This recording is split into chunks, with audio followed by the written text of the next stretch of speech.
frame it. Yeah, briefly, and then staff will follow up. And this is continuation of your conversation. You approved the docket this past Tuesday, I believe, both on the comprehensive plan as well as the development code dockets. Good job, commissioners. Appreciate the hard work. Now, as we stated, the next step in the process was for you, based on the items that you approved on the docket, to go through a priority base, just to give the staff some sense of where they need to concentrate first. You received an email from Amy, I believe a couple of days ago, where hopefully you had the opportunity to do some homework, in a way, to provide your perspective as to how you would like to place, in terms of priorities, all the different items that you just approved. That's the exercise today, I believe, and then Josh is going to take over. All right, and I would just add that part of the briefing packet that was put out, I really like this paragraph. No decision on the merits of any of these proposals is required at this time. We have a full page in front and a full page in back to prioritize. So no decision on the merits of any of these is required at this time. We're just prioritizing these for a decision down the road. Some amendments are multi-year projects, others may or may not be completed within the current year. So with that, I'm turning to, I guess, to Josh. Oh, thank you, Commissioner Hutchings. That's exactly right. So again, this is the work plan, and the merits of all of these different items are exactly what we'll do within the work plan and receive input from the community and then bring that input to the Planning Commission and then to you. But today is just about you, the Board of County Commissioners, prioritizing what you want us working on. And in which order. And I think that staff has done a really nice job, again, in terms of process improvements in recommending a path forward and how we rank these items so that we can move this project along rather quickly today. So I'll hand it over to Jennifer and just say thank you again for the decisions that the board has made leading up to this and for the hard work of staff as we move forward. Hutch? Yes. Hutch? Yeah. One thing for clarification. At what point are we going to decide how we're going to move forward? And by that, I mean, at what point are we going to get into the discussion on third party and how we're going to allow third parties to expedite this process? Yeah, that will be part of today's afternoon conversation, I believe. Yeah. And so as we're having the dialogue, think about that. And we have been provided on some of the different items request of thinking about how third party can participate. What we want to know is which ones of those you want us to work on first in terms of all these items. And if there are ones that you specifically want us to research how a third party might participate, tell us at that point. So I don't think we will get to the how at this moment, but be clear on which ones you want us to research on third party, and we'll do it. You get what you needed, Gary? We'll do the research. I guess I do, as long as we get to it. And the reason I'm concerned about it is because under items to consider, it talks about staff recommendations, these different ones on the first page here. And my concern is that I think staff should be working on certain things, but not on other things if we're going to prioritize. So I'll get into that as we move along. All right. Well, Go ahead, Jennifer. And so just real quick, the memo reflects the conversations that we've had in previous meetings. So just so we're aware of what that memo is talking about in terms of recommendations. Go for it, Jennifer. Okay, well, you framed it up nicely, Romero and Josh. So, you've had quite an intense day, commissioners, I know, with a lot of information coming at you. And the good news is for this briefing, you've already done the heavy lifting. You adopted these dockets. We know what we're working on through the end of 2021. So prioritizing them and taking that stuff just helps us align our limited staff resources over those 18 months to make sure that we're hitting the highest priorities first. But we will be developing work plans for every item on the official docket. It's on the official docket for a reason, and we will be moving ahead with working on them. So the memo does provide some staff recommendations about kind of the things, the short list of things you don't need to worry about prioritizing as a high priority. Those are either placeholder items, there's a miscellaneous code corrections item. That was just kind of help you frame your own thinking about ranking these things. And then we also included in your briefing document a list of items that the community expressed interest in, if that influences how you might prioritize these items. So your 2 attached worksheets to the briefing packet, one for the comprehensive plan amendment docket, the other for the code change docket. Josh is holding them up. That's very helpful. We've suggested we can just start walking through these kind of by groups. So if we started with, say, the comprehensive plan docket, we can. That's this one? That's that one with the orange. We can take the first grouping and of county initiated amendments, basically, and score them. You could each apply a score on your own, take a minute, of 1 to 5. 1's the high priority for you, 5's the lowest priority, somewhere in between. Then we can do some kind of quick math and find areas of consensus. Do we have consensus among you about what are the highest priorities among the board initiated items? And then we would use that same model and work through the rest of the dockets. But we're open to suggestions. If somebody had a different way they wanted to pursue this, we can do it any way they want. I have a question, and that is, looking at the top, the proposed county initiated, that's where we're starting, is the first 3 are legally required and have high interest, community interest. So are those automatically defaulted to 1? That's your choice. Well, I would like to know why you say that. What capital improvement plan? We're going to work on high all of community interest in that. Yeah, so let's take a minute and look at that first group and ask questions. Staff is here to help answer questions that you may need to have answered before you can even rank them. Okay, that's my first question is if it's legally required and high community interest, no matter how it's rated, and we'll figure out how that's determined. Would that make them a 1?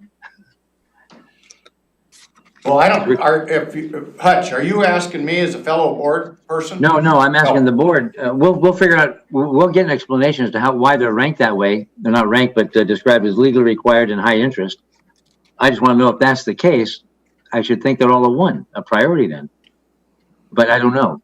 So start where you want to start, Jennifer. Either tell us why we know they're legally required. I mean, that's obviously going to be by statute, but high community interest. Ty's got his hand up there. Go ahead, Ty. I just have a question. Are we, in this ranking of priorities, is there any real meaning to the different colored groups? I mean, do we have to have, CPA 1s and 5s, or can all the priorities be on the development code docket, for example, and every single orange and yellow be a low priority, just theoretically? Theoretically, these are 2 separate dockets. The same staff works on all of these projects.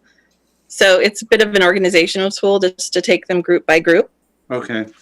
But you can think about them as one large package of work. But I don't necessarily have to believe that an orange item gets a 1 if I'm more interested in all of the blue items on the back.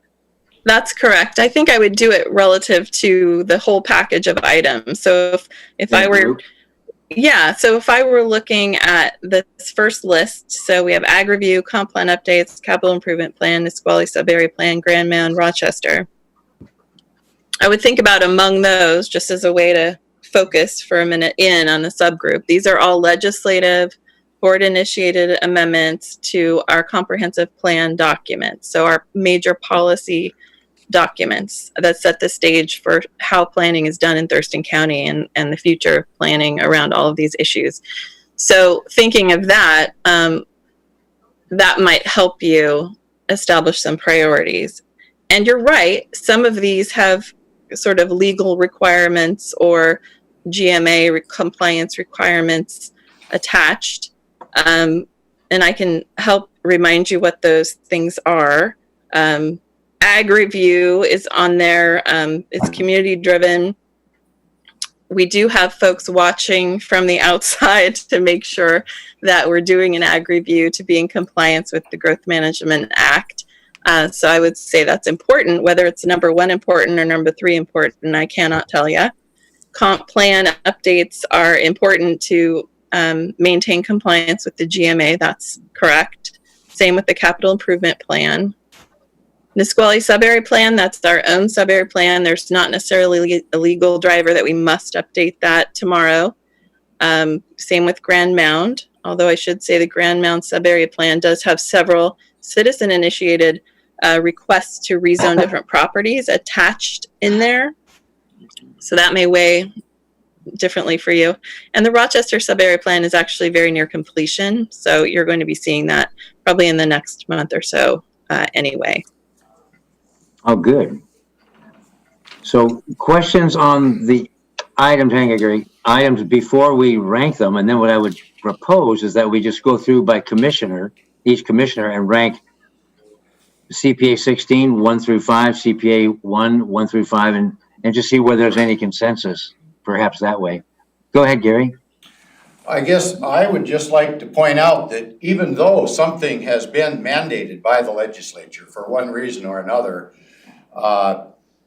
some time back, and I want to say it was about early 2018, the Department of Commerce tried to hold up some money that we were getting, I think through ecology, or maybe that was vice versa. And they tried to put the brakes on us receiving funds. We had to bring litigation against that entity. If Elizabeth was here, she could probably fill us in. No, Brett is here, he knows it. Is Brett here? Yeah, no, sorry. Travis? No, who? Yeah, I'm confused, Josh? sorry.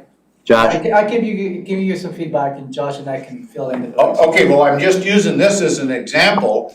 Come to find out, 90 other jurisdictions were also out of compliance during this deal. And I happen to have known that because I was working on some other issues. So bringing that forward, they backed off right away because they didn't want to bring any action against 90 jurisdictions. They were just selecting Thurston County out for whatever reason. Okay. A lot of speculation what that might be, but that doesn't mean just because it's mandated by the state, we don't have to put that at the top of the list. We've been out of compliance so many times in so many different areas when it comes to a specific time. In that particular ruling, it boiled down to, well, as long as you're working towards completion, that's the way that ended. So I don't buy that for a minute, that the state gets to tell us what our priority is. I don't think we're advocating on that, but let me key on the capital facilities. Hey, Romero? Okay, hang on just a quick second. Ty wants to say something. I'm sorry. I'm just going to predict that we're not going to really reach much consensus on these priorities, and that this is a good opportunity for one of Ramiro's charts where he just takes everybody's vote and averages the number. Weighted average. Let that be the priority is my suggestion. I'm happy to live with that. It's democratic process. Yeah. And Going through and debating these, we all have such wildly different ways of thinking about what these kind of priorities ought to be that I think we should just do it democratically. Yeah, and Okay. going back to the conversation today is not about the validity of those items. You already discussed all those items, leading to you approving the docket. At this point, we're not gonna be taking any items out of this list. At this point, what we'd like to go through is, for instance, on the first item is 1 through 6. Which one is number 1, which one is number 2? And that is just gives direction to the staff as to how they need to concentrate on that. Thank you, Commissioner Mensah. I sense that probably we just need to go through the democratic process, a weighted average. But I just like to key with Commissioner Edwards what he mentioned. And item number 3 is the capital improvement plan. This is not it's pretty simple. If we don't approve a capital facilities plan, we will not be able to do any project in the county. And that is really the what I call is the requirement for us to produce a capital facilities plan and for the board to approve a capital facilities plan on a yearly basis. It just lists all the different projects that we're gonna be doing in terms of facilities, in terms of roads and parks and everything else. Absent that plan, we will not be able to do any of those projects, as an example. So my question is this: after 35 years in law enforcement, there's only three things that we did, and one was providing public service, resolving conflict, and enforcing the law. So when I see something that says it's legally required, I'm okay with questioning authority, but I don't want to just throw caution to the wind saying, well, it's legally required, I'm not going to mess with it, I don't care. I want to be sure that if I'm a legally required item, if I list that as a lower priority, that we're still either going to get it done or worked on, or that we're okay, we're still going to be in compliance. Yes, if it's on the official docket, it's going to be worked on. Yeah. So again, you've Okay. made that decision, that hard work was done. Today's about just helping us. It's sort of self-serving, really, for community Yeah. planning staff, right? We want to know that we're working on the highest priorities and have aligned our staff properly to those. Okay. Thank you. Now I'm ready to proceed, I think. All right, so how do you want to do these? So, I'm gonna ask Josh and Jennifer, because I believe, for instance, on the county initiative amendments is 6 elements. Ideally, we would like to have 1 through 6. Right. Okay. Yep, right? That's correct. Yep, and then we go into the citizens initiative, ideally will be 1 through 3. Yep. Okay, so with that in mind, and then we'll go through the, I will just walk through each of those items, and I will ask the commissioners, where are their rankings, and then we'll just do a weighted average and see what that comes to. Okay, so we're not using 1 through 5. We're actually ranking them 1 through 6. So I need to retool my numbers just for a minute, because I just gave things 1, 2, 3, 4, 5. I think the aggregate number is gonna come up with the same result. I think I'm just trying to perhaps ease the conversation.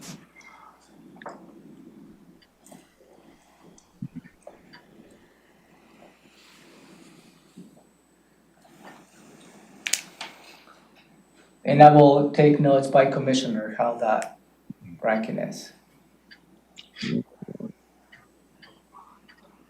I've got so many scribble marks now.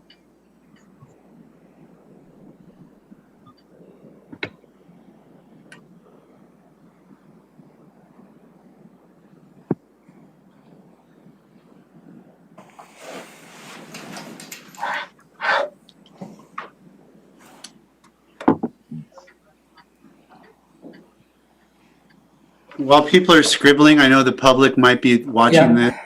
Before I place any vote, I just want people to understand where I'm coming from, so they don't draw the wrong conclusion about my rankings. For one thing, we're comparing a lot of different kinds of things here, like apples and oranges, which makes it really hard. Number two, I'm prioritizing things where I'm prioritizing or not prioritizing things where there's a legal requirement to do it, or as staff has indicated, certain things are just placeholders. And there's a condition precedent to getting to the work. So habitat conservation plan, for example, would probably be number one, but this particular item is about doing some work after we get approval. So that'll fall lower on my ranking. Don't draw the wrong conclusion from that, from my vote. And third is, we have some information from staff about where significant work has already been invested, and that weighed heavily on my rankings. If something is almost done, that's been my number one. Let's just get it done and move on. So folks may have trouble drawing any conclusions from how I'm voting, but just wanted them to understand what I'm trying to juggle. That was very well worded from the standpoint. I'd say the same thing. If I rank something number 6, doesn't mean it's the lowest priority I have. Yeah, absolutely. Or number 1, like everything. Stop the presses. Number 1's first. There's so many other considerations to take into consideration. Gary, any preamble? No preamble, I'm ready to go. Here we go. Go ahead, Romero. How do you want to do it? Okay, so I just gonna ask each commissioner to go each one of those. So, in my chart, I have Commissioner Edwards, CPA 16, I've rated that as a 5, 5, CPA 1, a 6, CPA 4, a 3, CPA 6, a 4, CPA 7A, a 2, CPA 7B, A 1. Thank you. Commissioner Menzer. Agriculture, 3, I'm sorry, CPA 16, 3, great, thank you. CPA 1, 2, 2. CPA 4, 4, CPA 6, 6, CPA 7A, 5, CPA 7B. 1. Wow, you guys come- Hey, we agreed on one of them. Get it done. Let's get it done. Commissioner Hey, you guys are all over the map. CPA 16, 3, CPA 1, 6, CPA 4, 1, 1, CPA 6, 5, CPA 7A, 4, CPA 7B. 2. 2. Okay. How about you entertain a little conversation while I'll do my math? Okay. Yeah, play the Jeopardy music. I tell you what, didn't seem like there was a lot of consensus on these, but again, it's in our heads, we're probably thinking, oh, highest priority least, but it's, But really, the bottom line is, these are all gonna get worked on. yeah. That's Yeah. right. They're on the official docket. We will put staff to them. Well, I hope the rest go as quickly as this one did. This has only been 20 minutes, 25 minutes.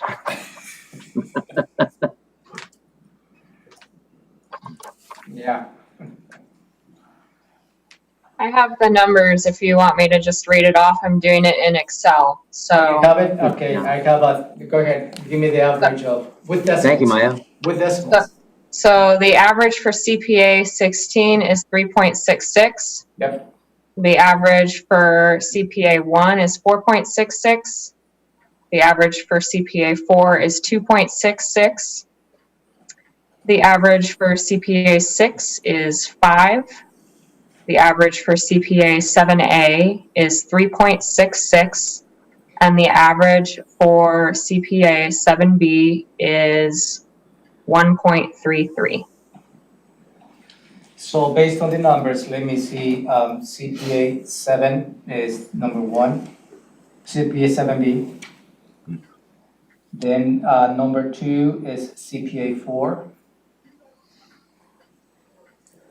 Then number 3, we have a tie between CPA 16 and CPA 7A. Is any additional decimals in that?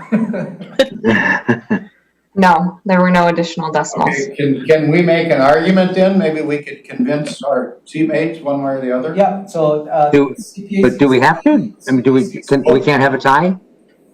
Tie? We can't have a tie vote? Let's leave it as a tie. Let's leave it. We can work with a tie. Thank Okay, you. So let's leave out, number 3 is a CPA 7A and another number 3 is CPA 16. So the next one that I have, CPA 1 is number 4. And then CPA 6 is number 5. So Got it. how did you end up, can you go down that, give me again? Yeah, CPA 16, 3, CPA 1, 4, CPA 4, 2, CPA 6, 5, CPA 7A, 3, and CPA 7B, 1.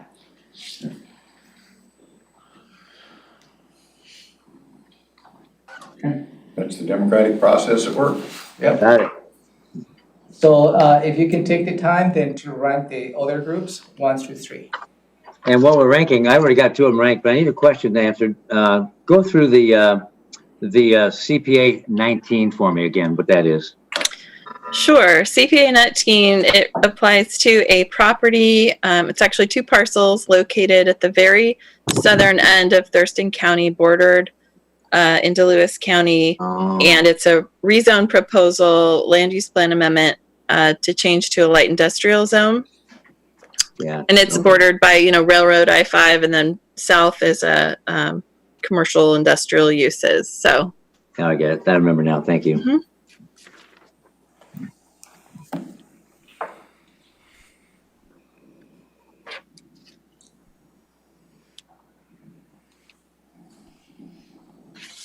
Let me know when you're ready. And at what point, to go back to Commissioner Edwards' initial comment, and that is at what point, because I see in this next group that we're rating now, that ranking, that this one of these applicants, Lakeside, has staff that they're contributing to and helping. At what point do we have that greater discussion regarding these other ones? My suggestion will be to go through your rankings, including the code amendment, because on the code amendment also have some citizen requests. And then the conversation really is going to be how the citizens could have access to provide resources outside of the county. Okay, thank you, Romero. When we get, so you're talking about the proposed county initiated amendments on the backside of this sheet? Yeah, that's the development code. Are you saying we should include all those together with this? No, I'm not suggesting that. Okay, and when we do get there, that's gonna take some rethinking, because for me, I voted 1, 2, 3, 4, 5 all the way through. You know, so if we're gonna try to come up with 11 or whatever it is, that's gonna take a little bit of figuring out. Sounds good. Okay. Deciphering. Because my homework assignment said 1, 2, 3, 4, 5.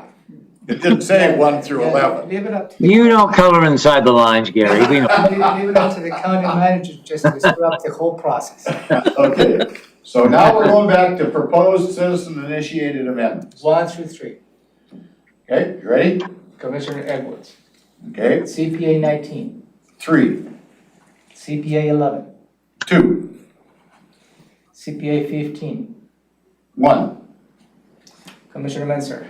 CPA 19. Okay, can I ask a question? Just a question, just because I'm curious why the Cascade one was not there instead of over here under this other citizen request. I mean, this is citizen request, and we have 3 other ones on citizen request. I'm just wondering why the split. Maybe can you explain the difference between the different codes, in dockets? Yeah. So the docket you're working from now, we have to maintain 2 separate dockets by law. And the docket you're working from now are amendments to our comprehensive plan, which means we have to amend a policy, we have to amend a land use designation, something like that. So the plan amendments. There could be code changes involved, but we have to amend our plan, so it goes on our comprehensive plan docket. The other docket is just about changing our Thurston County code language. Okay. Is there any reason we couldn't rank those together though in RP brains? Because we see them as citizen Yeah. projects, and ranking them 1 to 6 might be good. Okay, so to do that, then you would 1 through 6, and you would Yeah. combine your ranking of the 3 citizen-initiated amendments at the bottom of your comp plan docket, and then the 3 citizen requests on the other attachment at the bottom of the development code docket. Does that help you guys if we do it? that way? No. Yeah, but that's, I've already ranked them. it doesn't I've go along with my already ranked them. I'll homework. have to go back and decipher it again. I meant the CPED, not you guys. That helps us. Yeah, that does help us. Okay, well, I can make it work. I think I can get there from here. Okay. So. We were ranking all 6 So together. what I'm hearing is 1 through 6, on the 2 sheets that you have in front of you, that includes all the citizens initiatives.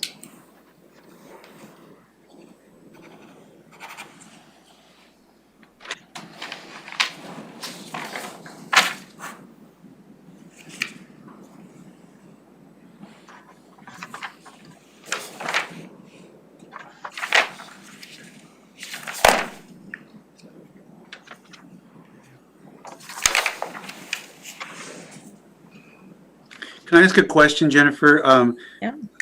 Cascade Resort, wasn't that one where the citizen had been waiting for quite a number of years? That's been around quite a number of years, correct?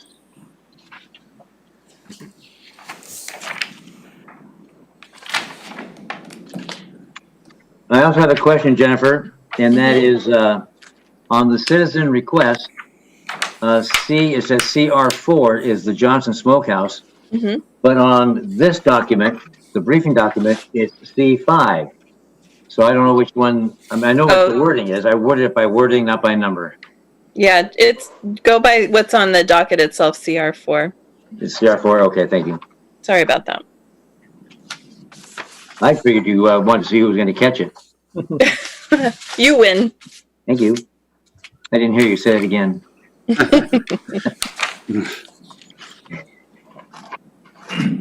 Ready? I guess. I'm ready. So, Commissioner Edwards again, CPA 19. Well, now wait a minute. Ah! I'm gonna give you 1, 2, 3, 4, 5, 6. Oh, no, shoot. Okay, CPA 19. What, because we're gonna be ranking all the citizens initiatives, on Yeah. both dockets. Okay, 1 to 6. that one is 5. 5. CPA 11.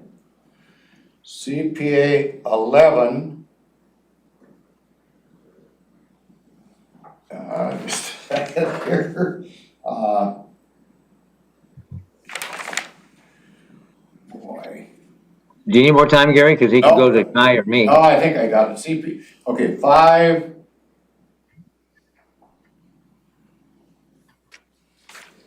Three on CPA 11. CPA 15.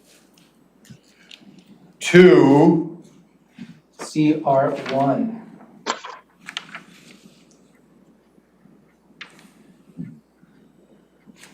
Okay, let me give you a Johnson Smokehouse is 1. Okay. Peace Lutheran is 6. What number didn't I give you now? Because I've wrote on this thing so many times. 4. 4. Okay, CR1 is 4. so CR1 Is 4. is 4. Okay, thank you. Oh, we're only out by 1. Wow.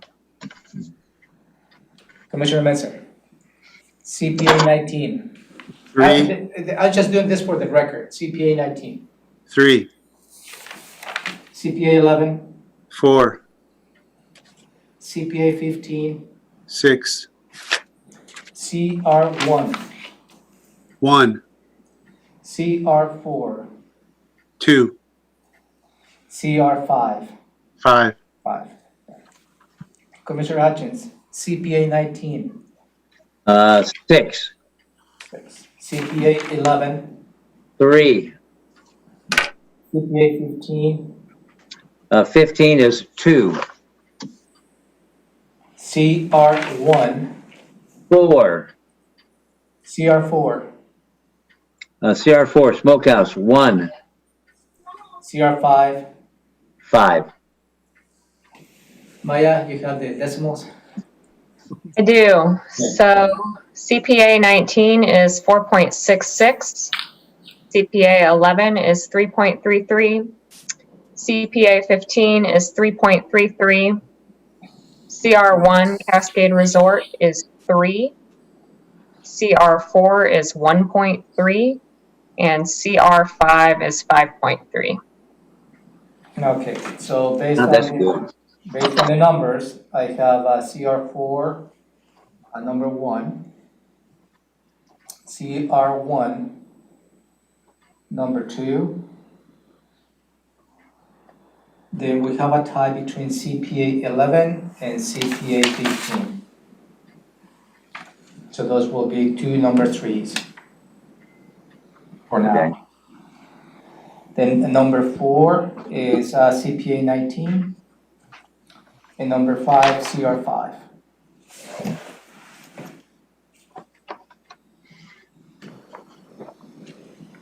Want to run that again? I think it's right. Want me to run it again? No, I don't need it. No, you got it. I wrote it down. Okay, thank you. So do you want to do the joint planning request or just to bang those 3 out? Yeah, let's go with the JP 2, 3, and 4. 2, 3, 4? Well, can't we treat those as one item combined with the others? Because I'm not gonna, number one, I wanna prioritize those relative to the other items, and number 2, I'm not gonna choose between the 3 cities. Yeah, I was thinking the same thing when I saw what they were. Yeah, that's a good point. Can we do that? Like rank them as one item with all the other remaining items? Otherwise, it'd just be Olympia and beyond. Shauna would like that. Yeah. So I think that would turn into 15, 1 through 15, if you included the joint planning requests as one item. And then I think there are 14 other Yeah. items. Sounds Okay, good. this is the one where you're changing your homework assignment here. I know. And that is gonna take me a minute. Oh, so we have to rank them 1 through 17? 1 through 15. 15, okay. So we're, the JP 2, 3, and 4 are just lumped together. Yeah, one item. Done. Good, okay. Done. Okay. Now also, while these guys are doing their math, the ones that all had low priority, 1, 2, 3, there was 4 of them that were ranked, or we were given the information they had a very low priority. Okay, I have questions on a couple. Well, wait, let me finish my sentence. I'm trying to Okay, figure out how to say it. The low priority ones can they be all the same number? I don't, because they're low priority. Do you mean the placeholders? Are they placeholders? Yeah, he's talking about the placeholder list. It's A6, 8, and 13, those 3 on top. But clerical errors. I mean, I have to rank that? No, that's a good point. Jennifer, what do you think? I think you could just basically either eliminate them from the ranking or go ahead and just rank them as the low end of, 13, 14, 15, whatever at the end of your. So they'll all tie for priority. 15 in my head. Okay. Okay.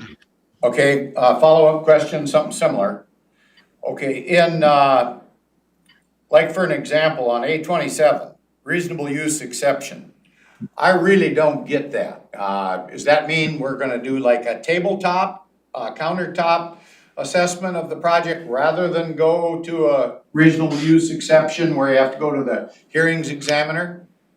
Yeah, I'm happy to provide a little reminder of what that's about. So in essence, it's providing a tabletop, not really tabletop, but an administrative pathway. Right now, all reasonable use exceptions need to go to the hearings examiner. Oh, okay, that's This what provides a pathway to do it administratively for some projects. Okay. That's Okay. the one that could potentially save 3 months or $4,000 and $4,000. Thanks, Brett. And Jennifer, I have another question. The key word on that is for some projects. Correct. For some. Yeah. So I just wanted to make sure that wasn't lost. That's important.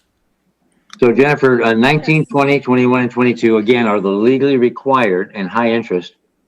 And when I look at the childcare centers, and I don't recall exactly what the nuances of that was, but that childcare is going to be huge as we open back up the economy. I don't remember what that one exactly was about. It allowed for more of them. Right. It basically would allow for the siting of childcare centers, home-based centers in single-family zones, and then make sure that there's an allowance for permitted child care centers and other, Maya probably knows this better, in all commercial zones, I think. So, yeah, it's expanding where permitted child care centers would be allowed under the codes. Okay, thank you. And Go ahead. oh, you had mentioned A21 as being legally required, but it is not. It is not? How No, about, rural accessory dwelling units is not a legal requirement. how about 22? No? That could be, yes, we're Boundaries trying to come into compliance with some changes to the Okay. state. How long has that been out of compliance, Jennifer? Let's see, Many years, So- is my estimate. several years, I would say.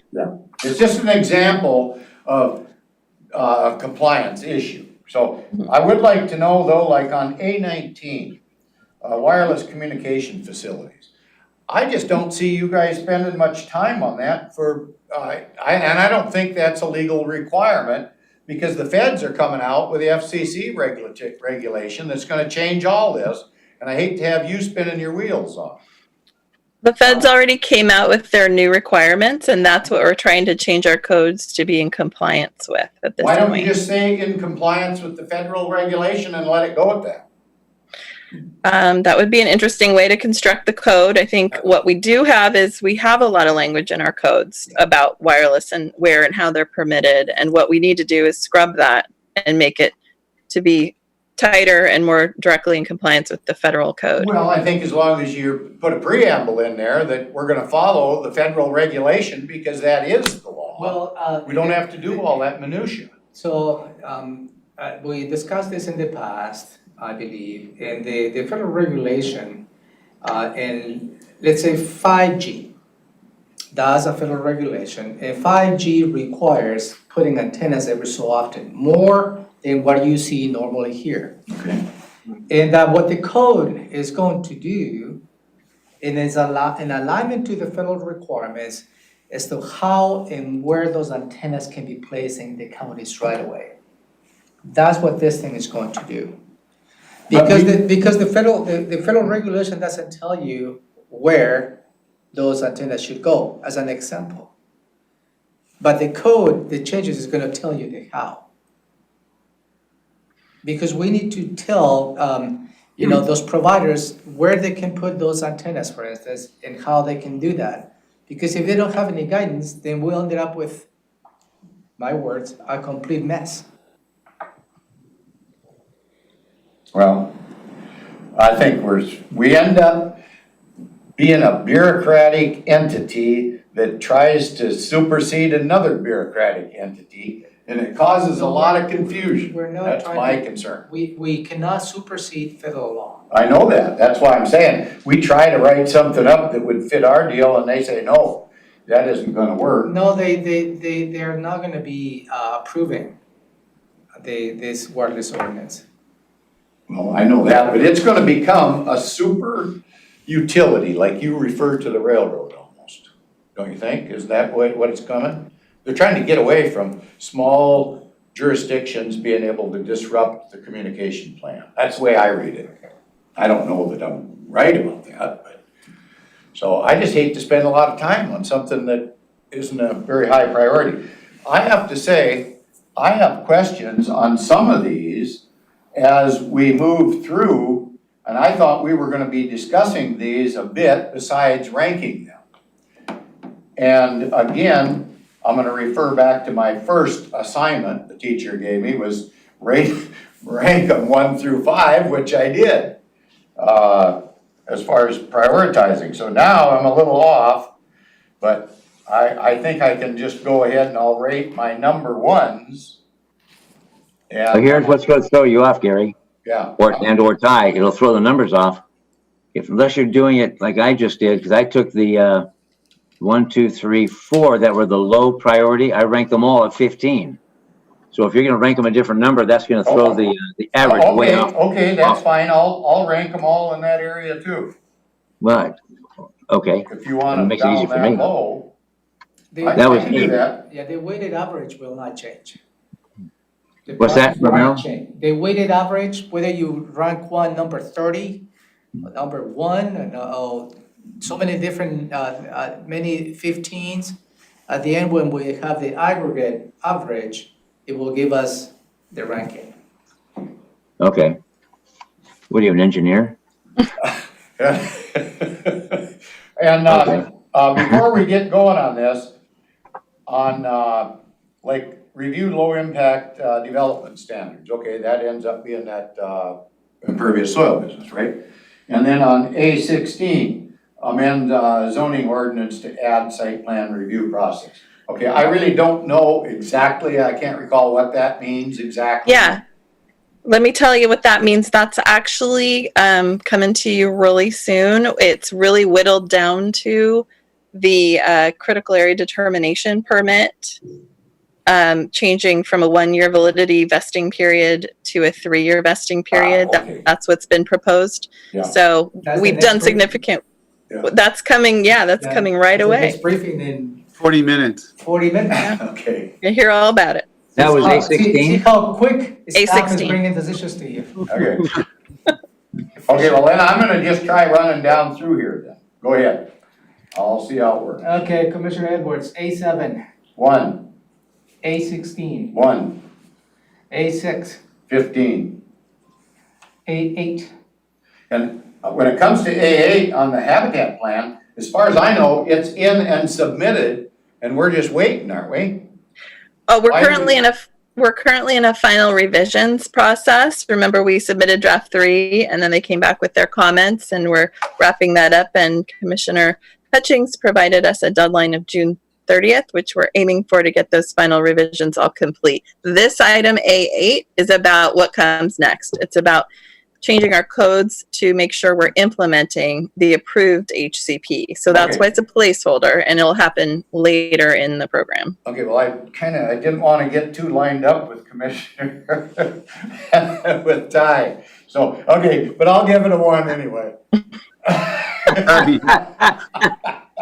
Oh, my goodness. A13. Miscellaneous clerical areas, errors, 15. A15.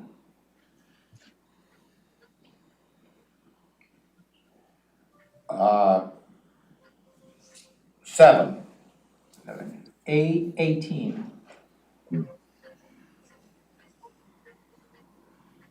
7. A19.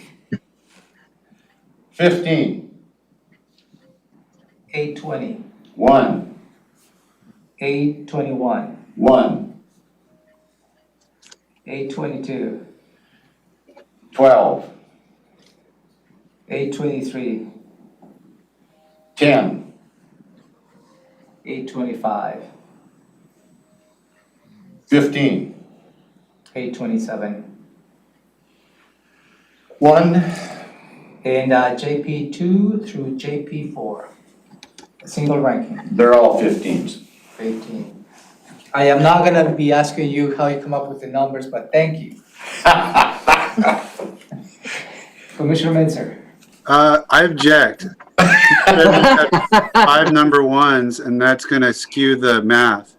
If he's allowed to put Yeah. 5 different things number 1. Wait a minute, I just heard it was okay, just a minute. I ago made to tough do it. choices and put things in separate boxes, but if we're doing a weight, we're not doing a rank, you're doing the actual number. I can change mine. We, maybe we can probably see the weighted average based on that, because you're right, by having many number 1s is gonna skew the results. Well, I don't think you meant to do it, but mathematically it gives you extra votes basically by putting more Yeah. number 1s. Yeah, it does. Would you go to Harvard? Yeah, that's a good way to put it, though. I didn't think of that. But the final ranking, if we all rank the last 5 as 15, we're okay. Yeah, I don't really care about that, but Okay. but But one, I think one, those one. number 1s should be broken out so that it's Okay. 1, 2, 3, 4, 5. Hutch, did you break yours out to, are you gonna have to change some of yours? No, I did it properly. Well, I did them properly to start with, according to my original assignment. Commissioner Edwards, how about if you think about your number 1s, as to how you can probably rank them. Commissioner Mensah? Okay, A7, 10, A16, 3, A6, 14, A8, 12, A13, 15, A15, 4, A18, 9, A19, 5, A20, 7, A21, 8, A22, 6, A23, 13, A25, 2, A27, 11, and JP2 through 4. 1. 1, okay. Commissioner Hutchins? Yeah. A7, 8, A16, 2, A6, 15, A8, 15, A13, 15,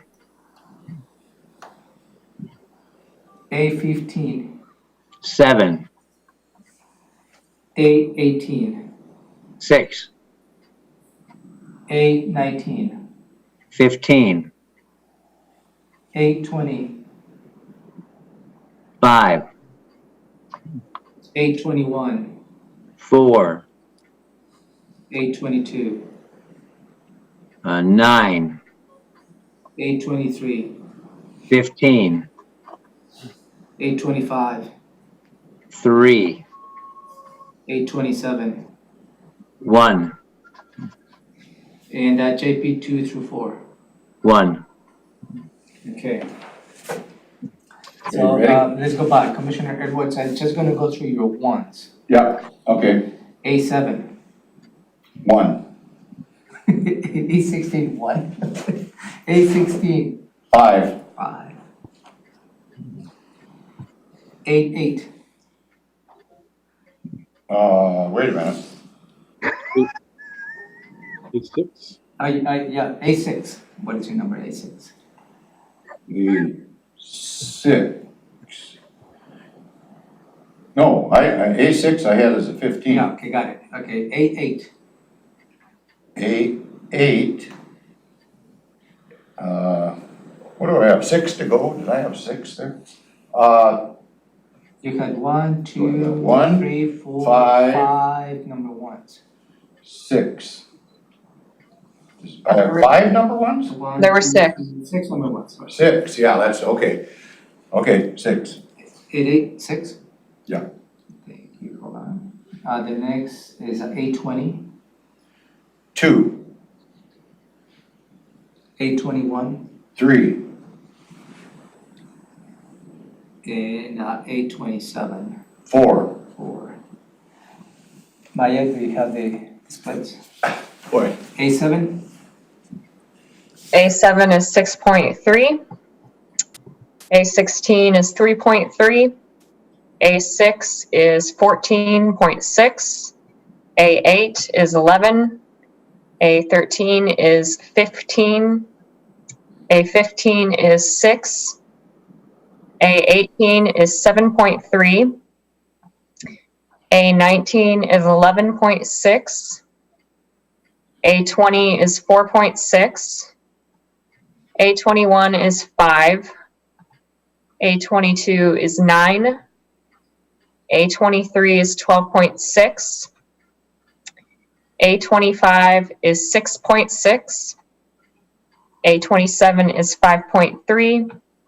And the joint planning items are 5.6. So I can rank that smallest to largest for you. yeah, can you, yeah. Yeah. It's A16, A20, Hold on, A16 number 1, A20 number 2, A20 number 2, A21 is number 3, A27 is number 4. The JP items are number 5. A15 is number 6. A7 is number 7. A25 is number 8. A18 is number 9. which one was that? Say that one again. A18, 18 is what number? 9. 9. Okay. A22 is number 10. A8 is number 11. A19 is number 12. A23 is 13. A6 is 14. And A13 is 15. No ties. No ties. Yep. Okay, A13 was what? I'm gonna walk you through now. I'm gonna repeat just to make sure that I got all of them, okay? Yep. So A7, number 7. A16, number 1. A14, number 14. A8, number 11. A13, number 15. A15, number 6. A18, number 9. A19, number 12. A20, number 2. A21, number 3. A22, number 10. A23, number 13. A25, number 8. A27, number 4. JP2 through JP4, number 5. I got the last half of those because mine were sorted in a different order with the averages. So I'm sorry about that. But if you want to repeat the first up through number 8. Okay, Do them all again, and I'll double check. so let's do it again. A7, number 7. A16, Yep. number 1. A6, number 14. A8, number 11. A13, number 15. A15, number 6. A18, number 9. A19, number 12. A20, number 2. A21, number 3. A22, number 10. A23, number 13. A25, number 8. A27, number 4. JP2 through JP4, number 5. Correct. All of them were right. Excellent. We did it. Wow, we did do that, yes. I got thank the each first one of you for 4. that. Hey, do I win a bonus if I got the first 4? Do I win a bonus? I'll give you a piece of chocolate.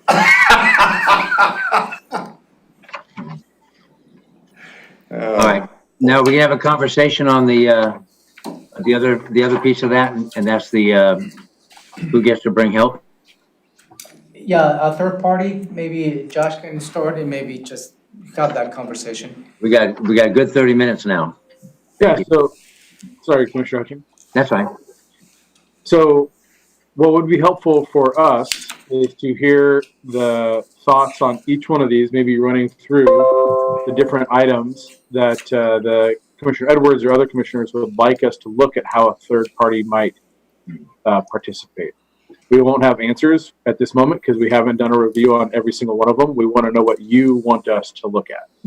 So if you've got a concept, we're open to receive. Hey, Okay. maybe suggestion? Go ahead. Hey, Josh, I think the one who we have learned something perhaps is the Lakeside Industries. Maybe you can just walk us through what has been their involvement, some of the areas, opportunities within that participation, that partnership, and some of the stuff we have learned that perhaps we can improve. Yeah, okay. Well, I'll start real high level and hand it over to Jennifer and Maya. But Lakeside Industries, as you know, is the recycled asphalt review to see if that can be part of the activity in the area. And they wanted to provide some funds for staff to review consultant work. And so we have been in the process of working as kind of the person in the organization in the middle, where our team has contracted out with a consultant who's written some reviews on the different areas of recycled asphalt and how the uses work, groundwater. And then we review that and then take it back and kind of acting as the middle person. The reality is that the big part of our job is process. We've got to have the process in place and work it through the public part of the process, for lack of a better word.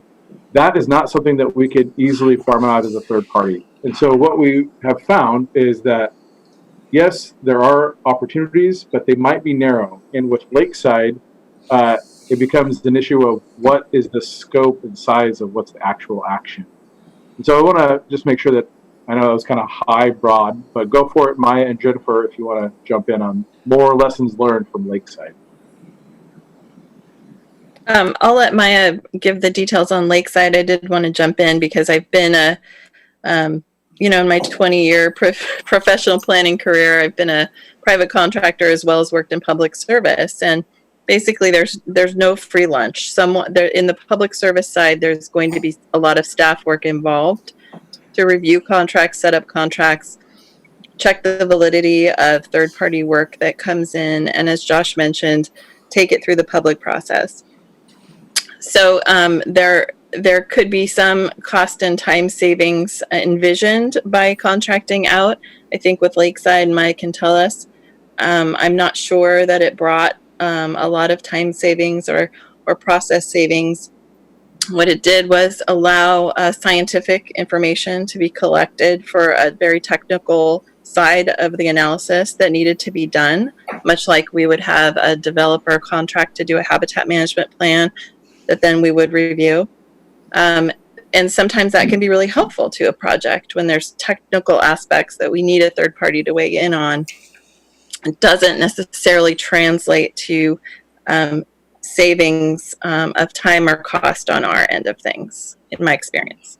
But Maya, you can talk more specifically to Lakeside. What was there time or savings cost from the perspective of the other party? Who is the other party? For Lakeside? Lakeside, For Lakeside, yeah. So just as an example, Lakeside has been on the docket since 2017, and staff has been working actively on that project since it's been on the docket in 2017. And it's still in the process, so it hasn't started its public review process with Planning Commission or with the board yet. And that includes the work from the consultant, the contracting, and the funding agreements. So we don't really have an amendment that we can compare this to because it had a lot of technical research that was done initially by that consultant. So I don't know that I could characterize it as a time savings, and certainly not a cost savings. It's been expensive to the applicant because of the technical research that was involved. County staff did have to do an RFQ for a consultant. That was a lot of time that went into that. And yeah. I guess my question is, why did we feel that we had to do that? How come we couldn't have had the applicant do it, the RFP business? I don't care who answers it, but I mean, Anybody. I'm curious why we couldn't have had the applicant do all of that, and then, right, were we trying to put our thumb on the scale by picking one or the other or something? What was going on? Yep. Let me back up a little bit. So definitely no thumbs on scales. Okay. The whole part of this is that it's transparent and that the public has input. And so none of us were actually engaged in the original writing of the contract, I believe. But from what I understand, to have anything stand after it's done and completed and approved, it needs to be third-party verified, right? And so you can't have the applicant providing the information about the application that they want to have approved. So you go out and you hire a third-party consultant. I'm not sure why why the consultant was picked through us, probably to add another layer of transparency and solidify whatever outcome for Lakeside. And so the whole big picture here, Commissioner Edwards, to remember is we're acting on behalf of the applicant. We want whatever comes out at the end to stand the rule of law. So if somebody does a challenge to the ordinance that you guys pass, we want to make sure that the applicant doesn't have to go back to square one and have to redo everything. And so making sure that we have those checks and balances is exactly why government has to get in the middle and act like bureaucrats. It's because we have an opportunity to help the applicant's application be stronger in the end. Okay, just to follow up on that, I understood, and I don't know much about this, but wasn't the big decision point something to do with a stack of asphalt that would get rained on almost, and then would that in turn affect water quality elsewhere, mainly in the aquifer, I think. And then what, the group that originally got hired, we didn't feel it was a good enough study, or Lakeside didn't feel it was a good enough study. What was the deal there? Yeah, we reviewed the study that was provided on that from that consultant, and we as staff determined that it had places for improvement on behalf of the applicant, right? Again, you want good science. And so our staff said to the consultant, on behalf of the applicant, please do more. And the applicant was fine with that as well, trying to get his situation stronger? Is that what I'm hearing? Yeah, so Yeah, part okay. of this, I don't want to get into the messy details of the Lakeside amendment, but part of it was to include a wider range of studies in the review. And the applicant requested that, staff concurred with that, and then staff facilitated that with the consultant. And so that could actually take more time through that process, right? And that might explain how come it's taken so long. That's right. And give it more validity, perhaps. Yeah, okay. Ramiro, I see your hand raised. Want to be respectful of the rules of engagement, thank you. Yeah. And I'd like to follow up, and at the beginning of this conversation, staff mentioned this is about a public process, and the public process takes time. Whether we want to characterize the public process as any labels, but the public process, what it does is bring validity to your decision-making process. And when the validity comes to your decision-making process, there is always going to be a third party who may not like this particular amendment. There is always going to be somebody. So by going through a public process that brings validity to your decision-making process, eases that possibility somebody will challenge that. And if we go through that, through the validity of a public process, it does twofold.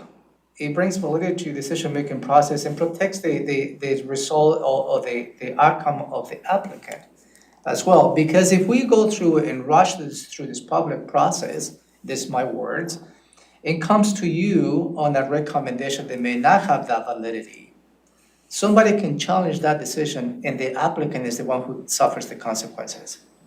But we have credibility that would suffer too if it wasn't done right. Absolutely, so it is really, that is the, what I believe is the public process is so important. It takes time, I get it. Okay, can I, just to follow up on that, and I know we've talked about this, you know this outfit's name up in Seattle that does this, a great big firm. Well, Well, yeah, I don't know its name, but I don't want to advertise. okay, you don't want to advertise. an engineering firm in the public. But there are groups that are professional at doing this, and they know the Growth Management Act probably better than any of us, and they know how to work this whole process to follow the law, right?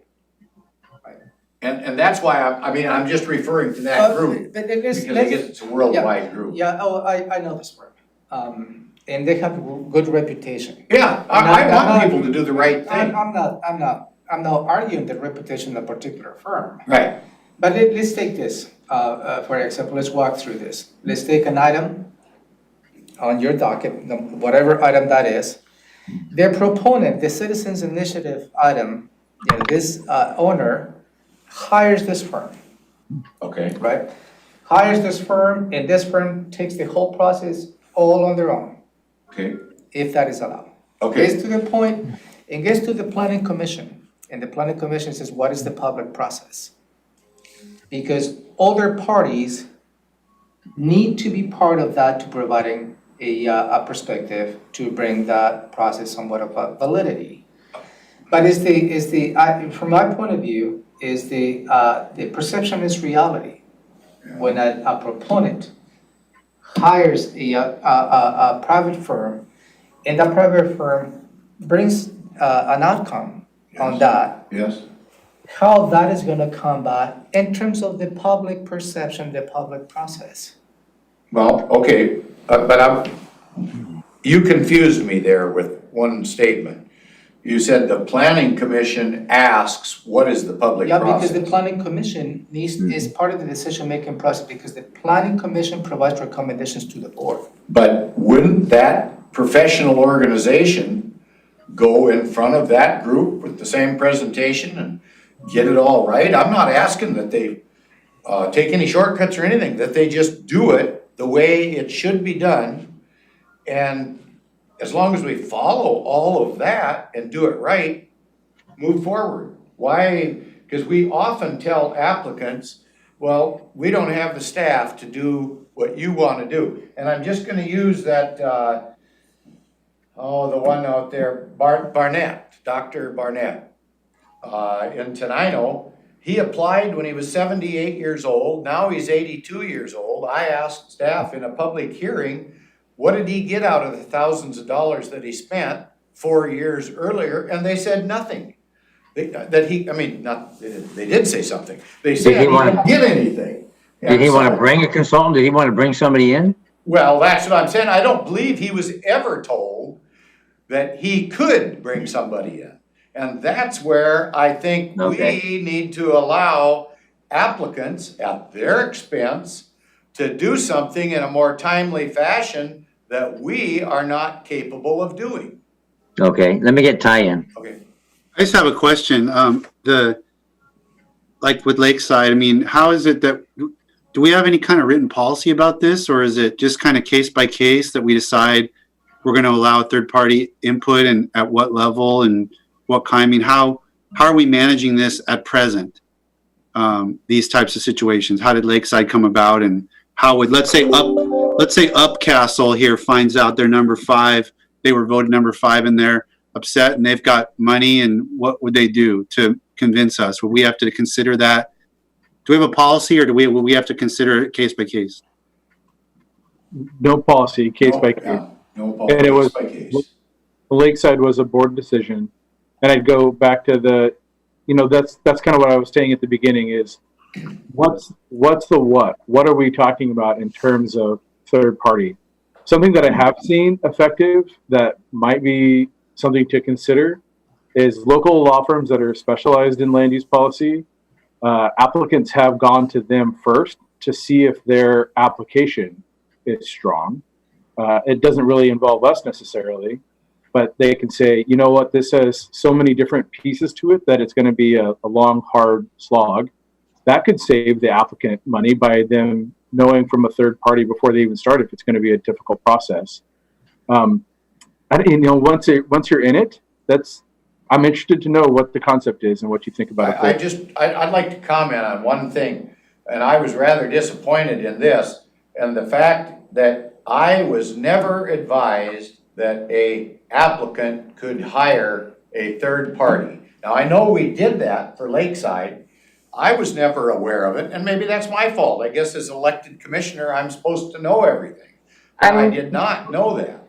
We didn't advise that to Lakeside either. Lakeside brought that up on. Well, but I'm just saying, that is just one more case of us having our thumb on the scale of preventing an individual from doing what they wanted to do by us being able to say, oh, sorry about that, we can't get to you. Now, the Cascade Resort, same thing. Well, we can't get to you. Nobody ever told them that they could come in and do something like that because there was never a policy. But I think what Commissioner Menser is asking, should we have a policy in place? Let's treat everybody the same. Let's not just treat our buddies different than somebody that we do or don't agree with. I think out of fairness, it's our position to treat all applicants the same once we make a determination of putting them on the docket. So I just want to give everybody that option. Dr. Barnett, he's not going to live long enough if we continue the way we've been doing business and have him try and finish his estate. That's what he's trying to do, finish his estate for his family, because he's not going to last forever. This virus could have got him. I guess it didn't get him. I haven't heard. We're getting off topic a bit. Well, not really, because No, yeah, we are. We're talking about taking him out. we are here to serve the public's need. And when we tell the public, oh, sorry, we don't like what you're doing, but if you look at the law says, well, that's all okay. You can do it that way if you proceed. So I want to make sure that we're fair at all times with the public. That's my concern. Josh? So thank you for that, Commissioner. And I think that what you just engaged in terms of the prioritization is exactly the process. And I want to make sure that it's clear that we as staff aren't making determinations based on the merits of the application. The decisions on Barnett, Cascade Resort, and many of the others were all board decisions. So if things weren't prioritized in a way, it was a decision made by the board. What you've done today is made a different decision on prioritization. So thank you. So, but what I'm hearing is staff is not picking winners and losers or picking their favorites. It might have been commissioners. And if we need a policy, we get a policy. But I disagree with the thumb on the scale piece, where it looks like the county's being untoward in what we're doing. Because I don't agree with that. I see Commissioner Menser's got something to comment here, but I have to say, we did have the thumb on the scale when we take thousands of dollars from an individual with the intent, him intending and supposing that we are gonna do something for him and we do nothing for him, I think we've got our thumb on the scale. So I just let it in there. All right, go ahead, Ty.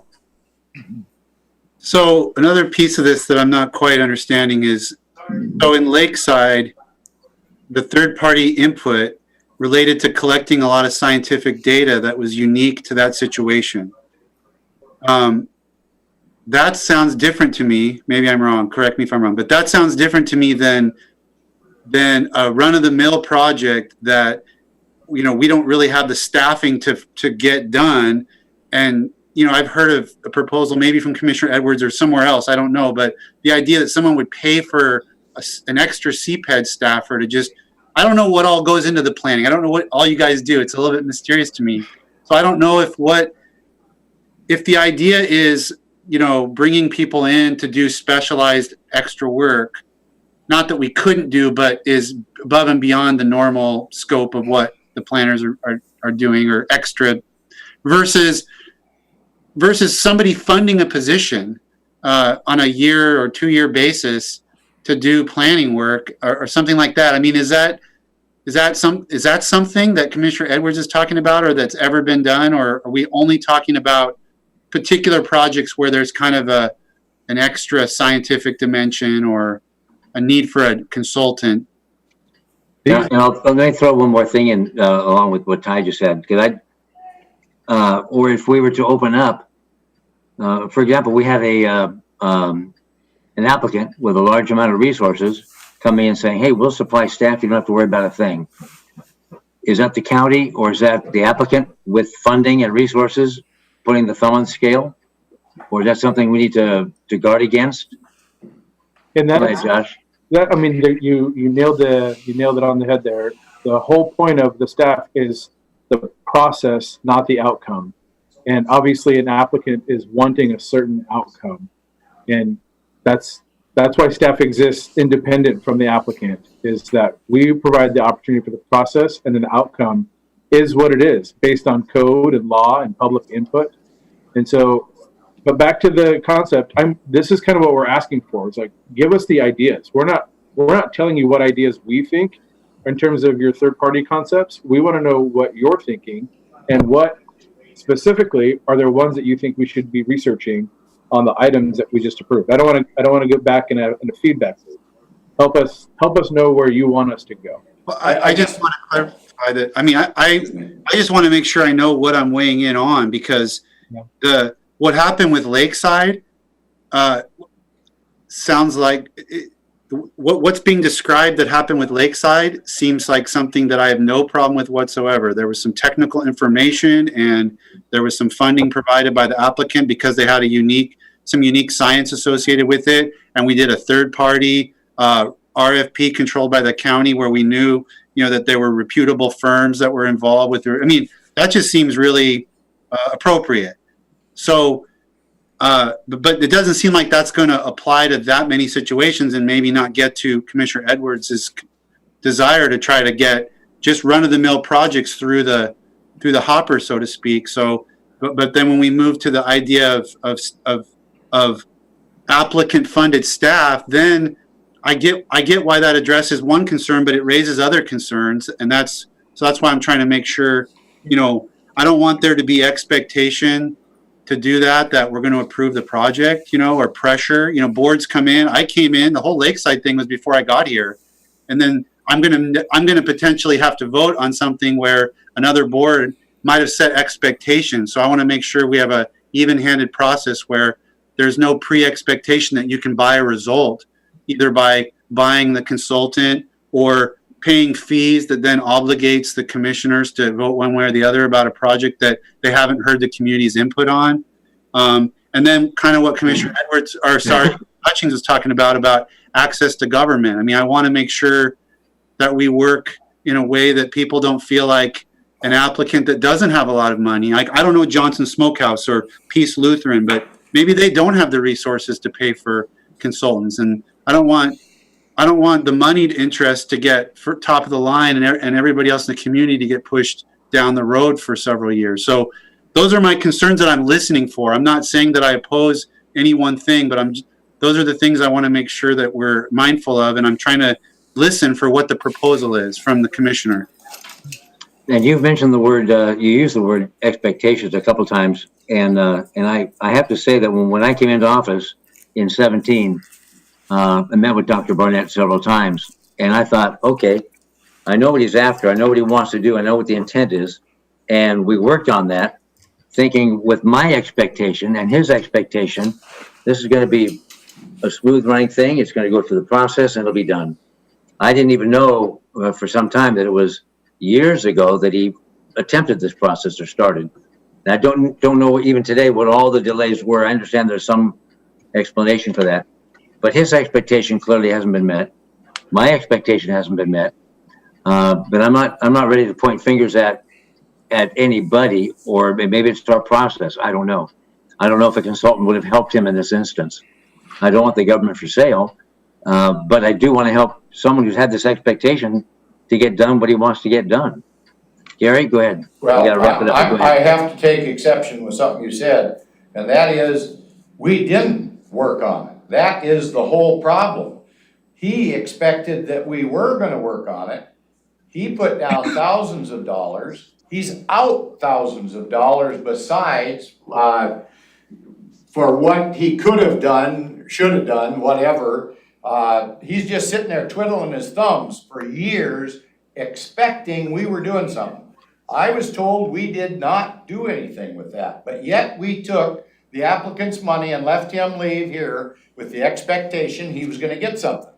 All I'm asking for is for the applicant to follow the law. The Growth Management Act is laid out pretty clear. Let the applicant pay for the process to follow the law. That's not gonna happen when somebody comes in and has a 5 acres and wants to put a house on it or a barn. That's not what we're talking about. We're talking about probably a multi-million-dollar project. The applicant isn't gonna mind in the least that they pay out a certain amount of money to a professional firm to come in and do that work. But by us not allowing that to be done, that's where we're putting the thumb on it, on the scale, because we're preventing that person from moving forward. Mr. Barnett could have done a lot of things had he known that he was getting screwed over by Thurston County. I know you guys don't like that I talk harsh, but it's the damn truth. That we took money from him, he got nothing. He expected a lot. And I just think that is, I think we're exposed for litigation, to be honest with you, by us having that kind of a treatment. And so I want something in policy that allows an individual to come in and say, you know, I just want a permit to do this or that. Or if a person comes in and they want to divide 20 acres inside the growth management area of or the urban growth area of a municipality, they don't need to go through all that. But you take something like Oak Tree out there, you get professional folks to come in and do that. We got 90 seconds. I've got to wrap this thing up. I just Romero. want to, can I make one Please, small Jennifer, point? yeah, please. 'Cause I want to know why this has happened. I think part of it is that comprehensive plan amendments and code amendments are the work of the people and their legislative decisions. So although we have individual applicants that are coming to us who in their mind want to get a project done, the county's job is to consider the impacts of that change across the county to all the citizens who are, you know, paying the taxes and living in the community. And it's not the same as a permit or a particular project. It's a different kind of action, and it's legislative, and it has to pay attention to the pros and cons for the entire community. And that's where the entire community gets involved in the process and why it can take some time. And staff, again, is not prioritizing whether to work on one thing over another. We're basically driven by board priorities, which is what you did today and which is what is so helpful moving forward. So the past is the past, and I'm glad that we landed in a place today where we can move forward with good, solid priorities. Exactly right. Thank you, Jennifer. Go ahead, Romero. I just want to maybe follow up on some of the comments. When an applicant submits a proposal and pays an application, the applicant is not buying an outcome. What that application fee is exactly what all of you and all the staff is doing, facilitating that conversation with the board. That's what the applicant is paying to bring an item for your consideration to make a decision. That application fee does not buy an outcome. And going back to Dr. Burnett, the board established a priority and that docket. And unfortunately, the two of you put that priority at the bottom. And because we didn't have all the resources, we didn't get to that point. Staff is not picking and choosing what items they need to work on. Now, this priority, they're gonna work on that. But also, there is limited resources, and we have raised that issue for the last couple of years, 3 years. There is not enough resources to do everything what we need to do. Now, moving forward, I think there is good ideas. Josh and I and Jennifer and staff are going to be working as to how we can probably bring a process, as to how a third party could probably be part of this. I think we have learned some from Lakeside, and we can bring on that. But also, I believe that we have the obligation as a county to our citizens to strike a balance in everything that we do through a public process. As Jennifer well stated, absolutely well stated, the community has the right to provide a perspective, right, wrong, or indifferent, on any item the legislative authorities plan to take an action on, and that is you. Okay, I want to reiterate, was it Commissioner Edwards and I that put Barnett at the bottom? That was the docket, it was put in 2017. I just want to comment on that. I don't know about Mr. Blake when he was a commissioner. I know when I came in brand new in 17, and that's my fault. I guess I didn't go and get a degree in urban planning or something. Maybe I should have known that. Nor did I.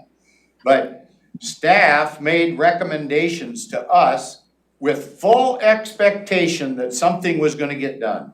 I was never advised by staff that there could be an option, another way to do business here. Mr. Barnett could come forward with this professional firm, let him do something. That was guided and shot down by staff, as far as I'm concerned. Staff that by and large aren't here any longer. Well, that might be. No, it is B. Okay. It is B. Well, good enough. But that's why I'm so doggone gun shy about government. I am not here working for staff. I work for the citizens that put me in office. And that's why I am so adamant that I want things fixed. I mean, I wish you guys would come out and look at the example I use every time something comes up about corruptness in government. I use the lot that my sister was told she could never build a house on. For 10 years, she was told she could never build a house. Yet, as soon as she sold the lot, a permit was issued within 3 months. They moved a creek. They put septic in where it should have never been put in. The overlay maps never matched. And yet a house went in there. She took a hell of a beating on selling that property. That's not why I'm here, but I'm just using that as an example. And I can show anybody that doubts that there's corruption in government, come out, I'll show you exactly what I'm talking about. So I want to make sure this isn't happening anymore and that everybody is treated fairly. That is where I'm coming from. Thank you, Commissioner. We need to wrap this up now. We're over time and we need to get into the next piece that we're doing. And it's the same cast of characters. Go ahead, Josh, please. I just wanted to close out by saying thank you to staff for this process and the transparency that they've brought. And hopefully it's been more clear to the commissioners as what you've decided, and we really appreciate your decisions. Yes, absolutely. Thank you very much. And so Brett is the lead on the next briefing, if we want to move on.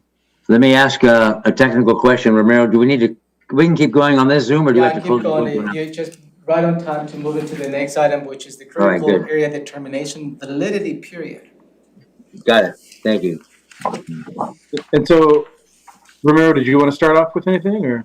I was going to start saying this might be an easy item to discuss, but perhaps not. This is something that we would like to give you a briefing before staff brings an item for you to set a public hearing related to this item.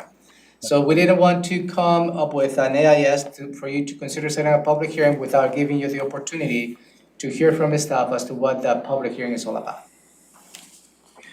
Thank you.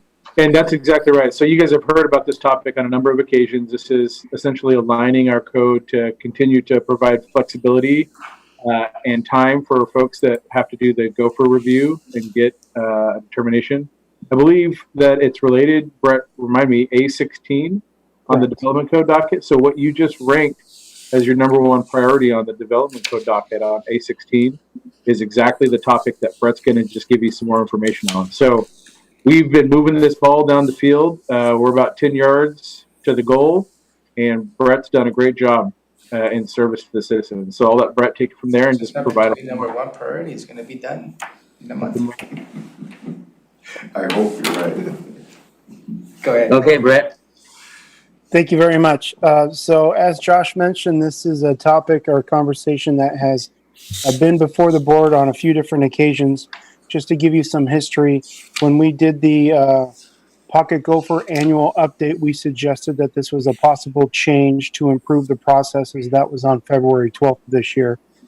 In addition to that, on March 24th, prior to the COVID-19 closing down, we discussed this in the commissioner's room in an attempt to try to find a path forward for this, and this is what we're doing right now.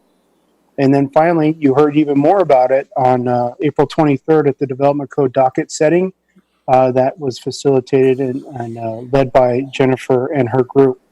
So basically what this is critical area determination is an application that exists right now that is its primarily intention is for feasibility. That feasibility, if approved, is only valid for 1 year. That is not in alignment with current codes or even industry standards for that matter as it relates to the validity investing period. And so on, on February 19th, we took this January 22nd, we briefed the Planning Commission on this specific item and held a public hearing on February 19th.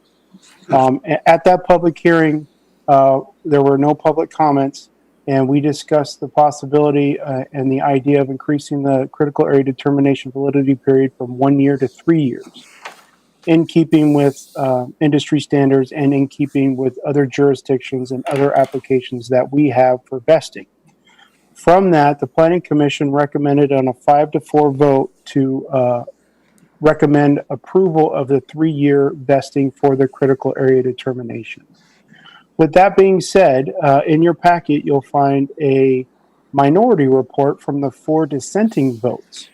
The minority report essentially addresses the fact that the dissenting votes at that public hearing are recommending that the validity period become 5 years instead of 3 years, so even more advantages for citizens. That being said, the critical area determination vesting recommendation of 3 years is in alignment again with other applications, but more importantly, it's also in alignment with the Board of County Commissioner protocol for gopher reviews. If we go over that 3 years that are part of the protocols, it may cause a little bit of unbalance to what we are doing, and then what potentially we could do. And so the options that we presented or that are being presented essentially for you at the public hearing are going to be a 3-year validity period, a 5-year validity period, or essentially no change.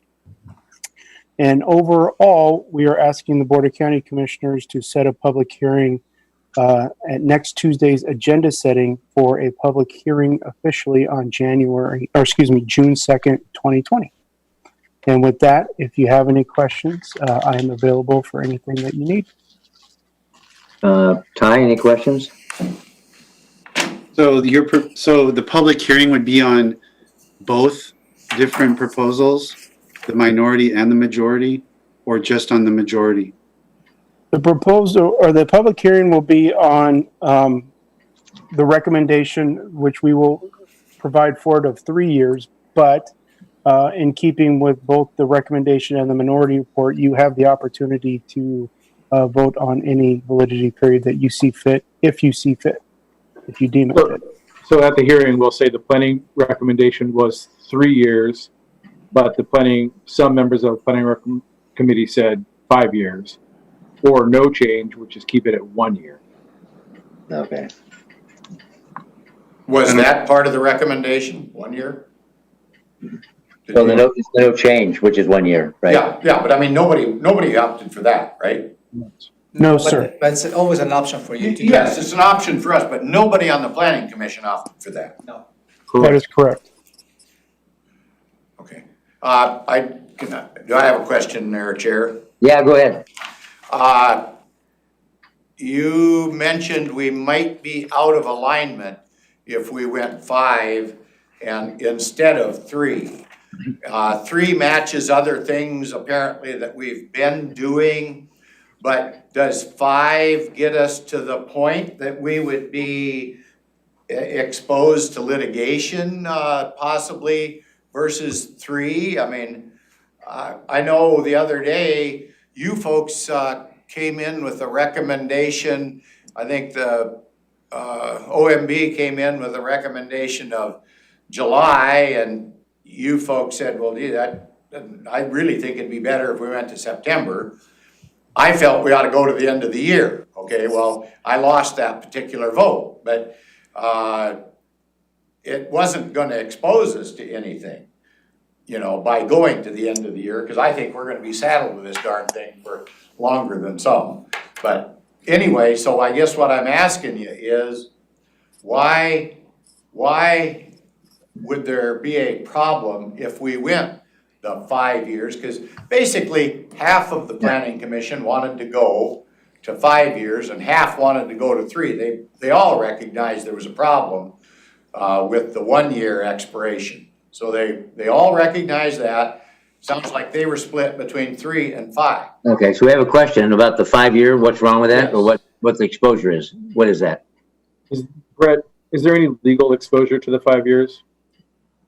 The legal exposure, I don't believe there's legal exposure, but the concern regarding exposure in general is the fact that it would not align with the protocols that have been determined by the Board of County Commissioners in conjunction with U.S. Fish and Wildlife Service. So it creates confusion. Well, give me an example. Give me an example. An example would be if someone submitted a critical area determination to get a gopher screening, and that gopher screening proved to not have gophers or be absent of gophers. Okay. And if the critical area determination had a 5-year validity period, that validity period would not be consistent with the 3-year validity period that's already established by the Board of County Commissioners gopher protocols. And accepted by U.S. Fish and Wildlife.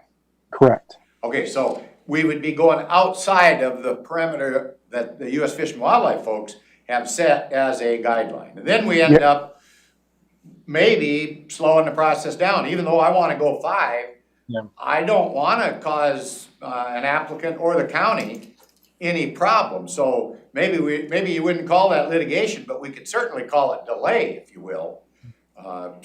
Okay, so I'm all for 3, and let's get on with it. No, you need to hold a public hearing. Well, yeah, but I mean, we're having a voting yet. discussion, sounds like amongst the commissioners and staff. So, okay, I would normally go 5, but I can see why maybe not. So next week, we're going to be asked, So to set a public hearing for yeah, June. next 2nd. Tuesday morning, I will bring this item for you to consider setting the public hearing. Okay, Ty, any comments or input? Fine with that. Thank you. Okay.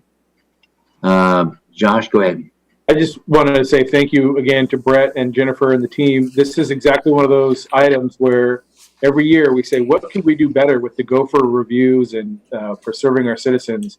And Brett sourced this, and it made sense. And from soup to nuts, starting in January to now, this is the speed of government in serving the citizens, and doing it right before this next gopher season, whatever it may bring. This is a huge success. So really huge kudos to Brett and Jennifer and their teams. This is helpful. And I want to echo that. Thank you very much. I know I get a little carried away once in a while. It has nothing to do with individual personalities. It's everything to do with trying to help citizens get through the nightmare. And the nightmare is generally the process, so. We've got three amigos here, or a trifecta. Thank you very much. I'd like to thrilled point out that with Ty you and I folks. voted the same. You're doing a great job in leading us along. Thank you. All right, Romero, anything to wrap up? No, I'm good. I'll just bring this item for your consideration Tuesday morning. Okay. Jennifer, anything? No, not on these items. Okay. Brett? Congratulations on prioritizing. Thank you. That went faster than I thought. Josh? No, thank you very much. Okay, and Ty? All good. Gary looks fine. Thank you. All right. Romero? That's it? All right, thank you. We're ending the meeting. Thank you all very much. Bye-bye. Thank you. Okay.